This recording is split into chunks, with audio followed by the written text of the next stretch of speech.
मधुबाबू को भारत रत्न दाबी संसद में रहू प्रतिमूर्ति मधुबाबू नाम चालू ट्रेन 16 राज्य पर जटणी स्वाक्षर अभियान आरंभ।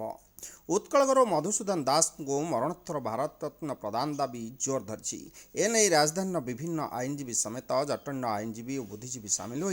जटणी जुडिशियाल कोर्ट निकट दस्तखत संग्रह अभियान आरंभ कर मधुबाबू प्रतिमूर्ति संसद भवन परिसर में स्थापना, उत्कल गौर मधुसूदन नाम रेलगाड़ी चलाइबा, मधुबाबू जयंती दिन सरकारी छुट्टी घोषणा और कोर्ट निकट रास्ता को मधुबाबू नाम नामकरण करने दाबी कर फोरमर आवाहक लिंगराज साहू अध्यक्षतार हाइकोर्ट आईनजीवी सरोज कुमार साहू यह संयोजना करते। एथिरे जटणी बार एसोसिएशन सभापति, हाइकोर्टर सभापति आईनजीवी निरंजन पंडा, पूर्वतन संपादक संजय कुमार महापात्र, विजय महापात्र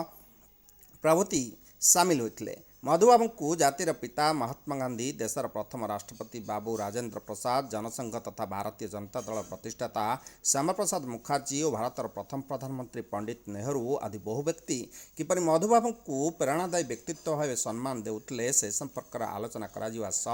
स्वाक्षर संग्रह करते। स्वाक्षर संबलित दाबीपत्र राष्ट्रपति और प्रधानमंत्री को प्रदान कर ओडिशार सांसद माने ए दिगरे अग्रणी भूमिका ग्रहण करने सहित संसद में यह प्रसंग उपस्थापन करने निवेदन प्रकाशित हो कि यह पूर्व नुआदिल्ली में बास करुवा मधुप्रेमी और सुप्रीमकोर्ट परिसर में स्वाक्षर संग्रह कर झारखंड, उत्तर प्रदेश, मध्य प्रदेश, गुजरात, चेन्नई, आंध्र प्रदेश प्रभृति स्थान में